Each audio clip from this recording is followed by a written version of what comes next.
क्या पश्चिम बंगाल के रानाघाट गांव में 5 किलोमीटर के इलाके को बांग्लादेश ने अपने कब्जे में ले लिया है?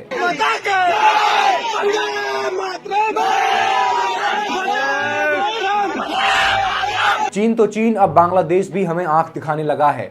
बीजीबी यानी बॉर्डर गार्ड बांग्लादेश के कमांडर लेफ्टिनेंट कर्नल रफीक इस्लाम ने दावा किया कि कोडालिया नदी के किनारे 5 किलोमीटर के इलाके को उन्होंने अपने कब्जे में ले लिया है। 5 अगस्त 2024 को बांग्लादेश में शेख हसीना के सत्ता से बाहर जाने के बाद बांग्लादेश और भारत के रिश्तों में तल्खी नजर आ रही है, जिसका सीधा असर भारत बांग्लादेश की सीमा के आसपास देखा जा सकता है। 5 अगस्त के बाद से ही त्रिपुरा के लोगों में भी वही खौफ जन्म लेने लग गया है, जिस खौफ के साथ कश्मीर के लोग जीने को मजबूर हैं।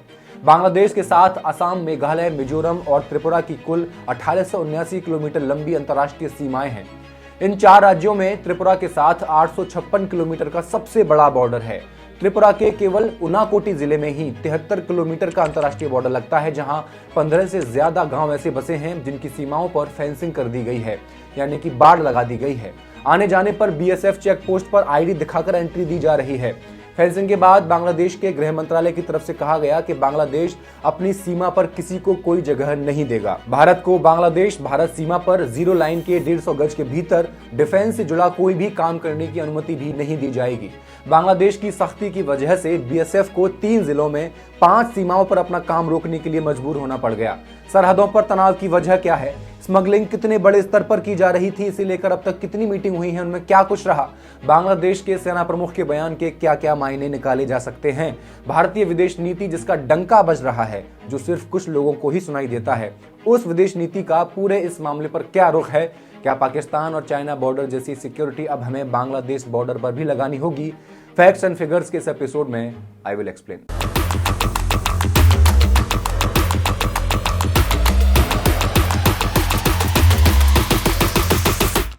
नमस्कार, मैं हेमंत और आप मॉलिटिक्स देख रहे हैं। जिस बांग्लादेश के निर्माण में भारत ने अहम भूमिका निभाई थी, जिसे पाकिस्तान आर्मी के अत्याचारों से छुटकारा दिलवाया था, अब उसी के साथ भारत के रिश्ते तनाव के दौर से गुजर रहे हैं।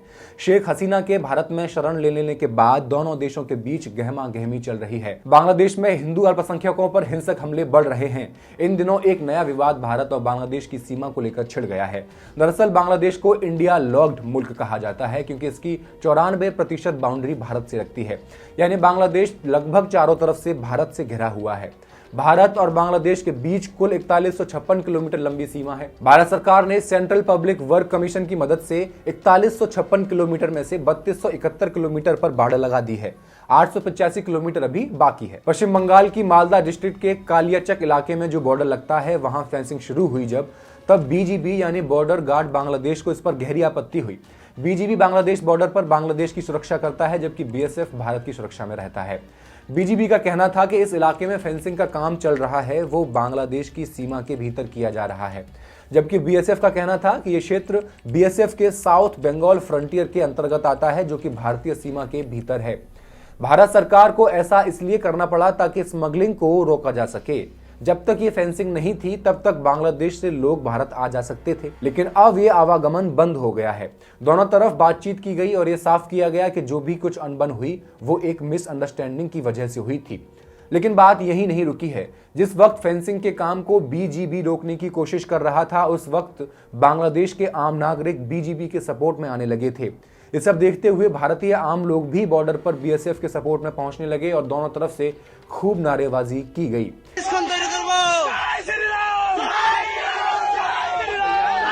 ये एक गलतफहमी का हिस्सा हो सकता है, लेकिन इसके इतर जब से बांग्लादेश में सरकार का तख्ता पलट हुआ है, तभी से दोनों देशों के बीच सभी कुछ सही नहीं चल रहा है। वहां हिंदू अल्पसंख्यकों पर अत्याचार किए जा रहे हैं।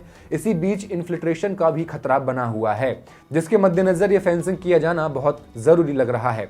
इसी बीच एक खबर बांग्लादेश के अखबारों में और छप रही है कि बीजीबी ने भारत के नॉर्थ 24 परगना में 5 किलोमीटर अंदर तक की जमीन पर कब्जा कर लिया है। बीएसएफ ने अपनी सफाई में साफ साफ मना करते हुए ऐसी खबरों को भ्रामक करार दिया है। बीएसएफ ने कहा कि कोडलिया नदी के किनारे इंटरनेशनल बॉर्डर है, वहां एक पिलर लगा हुआ है। बीएसएफ और बीजीबी दोनों उस पिलर तक आते हैं मार्च करने। इसका मतलब ये नहीं कि किसी का वहां पर कब्जा हो गया है। एक जगह है पेट्रापोल जो नॉर्थ 24 परगना में मौजूद है और ये साउथ एशिया का सबसे बड़ा लैंड पोर्ट है, यानी भारत और बांग्लादेश के बीच सारी ट्रेडिंग यहीं से होती है। तस्वीरों में देखा जा सकता है सड़क के दोनों किनारों पर बसों की लंबी कतारें हैं और ट्रकों के पड़ाव हैं। कुछ मीटर की दूरी पर ही गोडाउन्स बने हुए हैं। पेट्रापोल बॉर्डर पर तैनात सीमा सुरक्षा बल के एक अधिकारी कहते हैं कि यहां सुबह 6 बजे से ट्रकों की आवाजाही और लोगों का सीमा पर आना जाना शुरू हो जाता है। ये सिलसिला शाम 6 बजे तक चलता रहता है। इसके बाद चेक पोस्ट की लाइटें बंद कर दी जाती हैं और बैरिकेड्स लगा दिए जाते हैं। इस सीमा पर कस्टम और सेंट्रल एक्साइज के नए इंटीग्रेटेड टर्मिनल का उद्घाटन अक्टूबर में केंद्रीय गृह मंत्री अमित शाह द्वारा किया गया था। अब टर्मिनल पूरी तरह से काम कर रहा है, लेकिन अब बांग्लादेश में बिगड़ते हालात का असर इस चहल पहल वाले इलाके पर साफ नजर आ रहा है। यहाँ लोगों की आवाजाही तो हो रही है, लेकिन संख्या बेहद कम हो गई है। व्यापार भी अब नामात्र का चल रहा है। बांग्लादेश से सुबह लोग सीमा पार करके यहाँ खरीदारी के लिए आते थे और शाम 6 बजे सीमा बंद होने तक वापस लौट जाते थे, लेकिन अब पिछले 3-4 महीनों में हालात पूरी तरह बदल चुके हैं।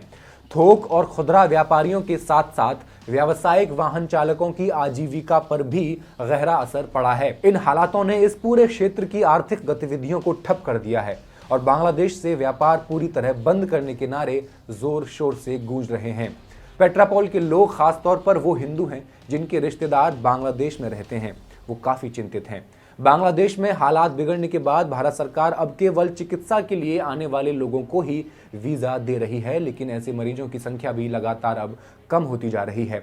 कुछ भारतीय नागरिक जो अपने रिश्तेदारों से मिलने बांग्लादेश गए थे, वो वापस लौट रहे हैं।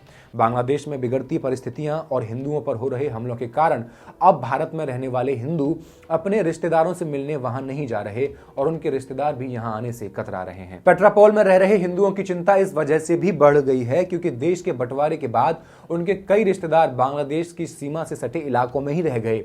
अब इन इलाकों में तनाव का माहौल बना हुआ है। स्थानीय लोग मानते हैं कि भारत को बांग्लादेश के मौजूदा हालात से निपटने के लिए कूटनीतिक तरीके से नहीं बल्कि सख्त रवैया अपनाना चाहिए। तो इन सब कारणों की वजह से पेट्रापोल की अहमियत बहुत ज्यादा हो जाती है और ये मुद्दा भी काफी गरमाया हुआ है। पेट्रापोल का मुद्दा, इसकी एक और वजह है, वो है स्मगलिंग और अवैध घुसपैठ, जिसे लेकर बीएसएफ और बीजीबी ने कई सारी मीटिंग्स भी की हैं। यहाँ जो स्मगलिंग की जा रही है बेसिकली वो है कैटल और हिल्सा फिश की। भारत की कैटल बांग्लादेश की हो जाती है, जबकि बांग्लादेश की हिल्सा फिश बांग्लादेश से भारत आती है। दरअसल पश्चिम बंगाल में हिल्सा फिश को किंग ऑफ फिश माना जाता है, मछलियों का राजा। इसका यूनिक टेस्ट बताया जाता है और ये 2500 रुपए प्रति किलो के हिसाब से बेची जाती है। बांग्लादेश से स्मगल की जाने वाली ये फिश इसलिए और टेस्टी होती है क्योंकि ये पद्मा नदी से आती है, जिसका पानी अपेक्षाकृत मीठा बताया जाता है। तो ये सारी वजह थी जिनकी वजह से दोनों तरफ से काफी कहासुनी की जा रही थी। अब बांग्लादेश भी सुरक्षा व्यापार के मामले में भारत पर निर्भर है और ये बात बांग्लादेश के सेना प्रमुख अच्छे से जानते हैं। जनरल वकार उस जमा ने 1 जनवरी को प्रथम आलो से कहा था कि भारत से लेन देन का संबंध है। वहां उन्होंने चीन को बांग्लादेश के विकास में साझेदार बताया है। उनका इशारा साफ है कि भारत से अगर बात बिगड़ती है तो चीन का दरवाजा खुला है। सिर्फ चीन का क्यों, पाकिस्तान का भी खुला है। Think tank observer research foundation में सीनियर फेलो सुशांत सरीन कहते हैं, बांग्लादेश के आर्मी प्रमुख को लगता है कि चीन उनका साझेदार है तो आजमा लें। श्रीलंका और मालदीव के अलावा दुनिया के कई देश चीन को आजमा चुके हैं। अब बांग्लादेश की बारी है। यह संभव है कि चीन जो प्रोजेक्ट शुरू करता है वैसा भारत ना कर पाए, लेकिन चीन सब कुछ कर्ज के रूप में करता है।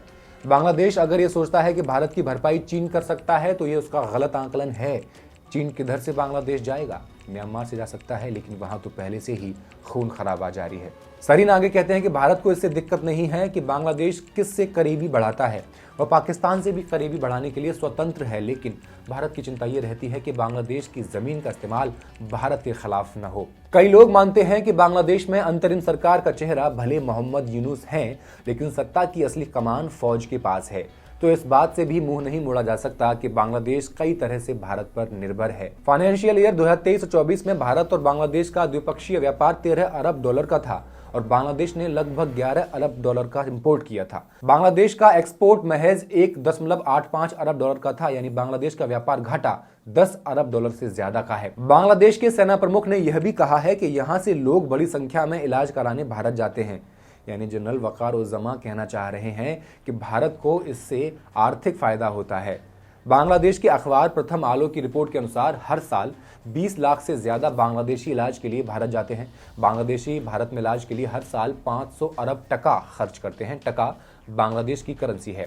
अब वो इलाज के लिए दूसरे देशों का रुख कर सकते हैं, बल्कि बांग्लादेश के लोगों ने दूसरे देशों में इलाज का विकल्प खोजना शुरू भी कर दिया है। इसके अलावा बांग्लादेश की नजदीकियां पाकिस्तान से भी बढ़ रही हैं और ये भारत के लिए अच्छी खबर नहीं है। नवंबर 2023 में पाकिस्तान का एक कार्गो वेसल कराची से बांग्लादेश के चटगांव बंदरगाह पर पहुंचा था। 1971 में बांग्लादेश मुक्ति युद्ध के बाद से दोनों देशों के बीच यह पहला समुद्री संपर्क हुआ था। इससे पहले दोनों देशों के बीच समुद्री व्यापार सिंगापुर या कोलंबो के जरिए हुआ करता था। इसे पाकिस्तान के साथ करीबी बढ़ने की ठोस शुरुआत के रूप में देखा जा रहा है। बांग्लादेश में पाकिस्तान के हाई कमिश्नर सैयद अहमद मारूफ ने 6 नवंबर को बताया था, बांग्लादेशी नागरिकों के लिए पाकिस्तान में फ्री वीजा दिया जाएगा और 48 घंटों में इस पर फैसला होगा। एक वेबसाइट पर सिर्फ जानकारी देनी होगी। वीजा की 2 श्रेणियां होंगी, एक बिजनेस और एक टूरिस्ट वीजा।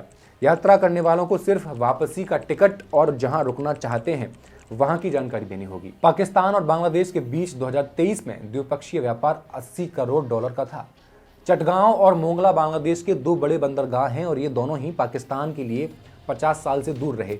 इससे पहले दोनों देशों के बीच समुद्री संपर्क बाया कोलंबो और श्रीलंका हुआ करता था। अब पाकिस्तानी शिप सीधे चटगांव पहुंचेंगे। आशंका यह भी है कि पाकिस्तान से बैंड सामान भी बांग्लादेश आ सकेगा।